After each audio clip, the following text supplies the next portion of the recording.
Hey, this is JC in the Woods. I just wanted to give a quick shout out to that video that's circulating on the internet from the doctor in California named Dr. Erickson.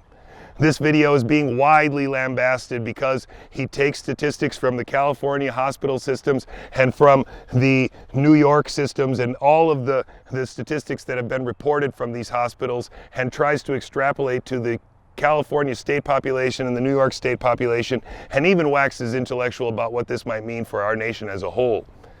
The people that are attacking this video are pointing out very accurately that using these statistics in this way to simply jump from a hospital population measurement to a whole state measurement is absurd because, again, the hospital population is a non-random sample.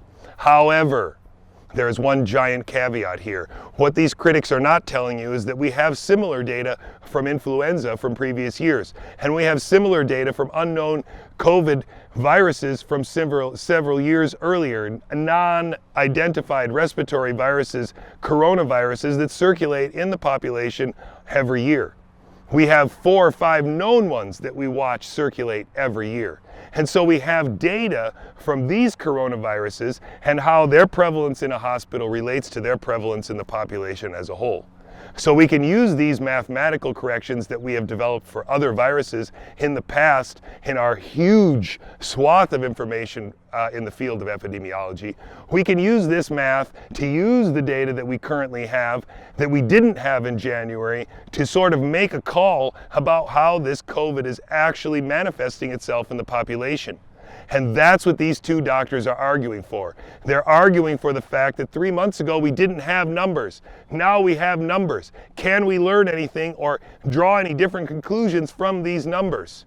And the wide swath of critics is just saying, no, we have a pandemic and that's it. But it's not that simple. Knut Wodkowski would tell you that it's not that simple. Wolfgang Wohlgag would tell you it's not that simple. And every other epidemiologist that's been shut out of the media would tell you the same thing. That until we have the statistics, we don't know for sure. And so we can't discard what these doctors are suggesting we should start to consider. And much more importantly, in this video, they point out one very important thing. And I think it's the thing that got them bounced from YouTube in the first iteration of the video. When someone dies in this country right now, they're not talking about the high blood pressure, the diabetes, the stroke. They say, did they die from COVID? We've been to hundreds of autopsies. You don't talk about one thing. You talk about comorbidities. Their vessels were narrowed. Their lungs were a smoker.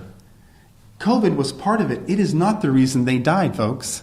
It is one of many reasons. So to be so simplistic to say that's a COVID death because they have COVID, you know how many people die with pneumonia or people that die from flu? With flu, I should say. It's not from flu. Their lungs were compromised by COPD. They had a heart attack 2 years ago. They have a weakened body. We aren't pressured to test for flu. But ER doctors now, my friends that I talk to say, it's interesting. When I'm writing up my death report, I'm being pressured to add COVID. Why is that?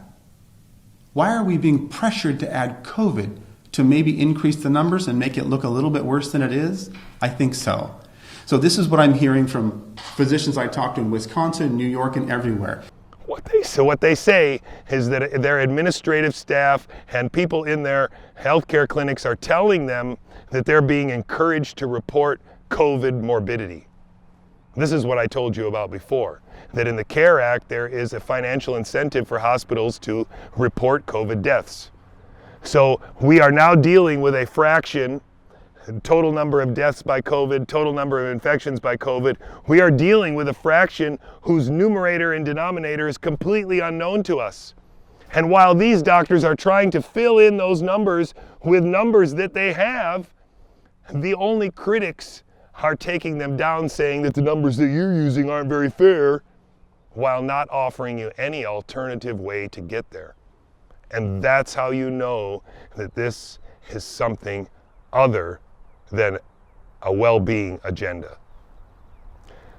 This is JC in the Woods. It's just another day and another episode. I'll see you next time. Take care.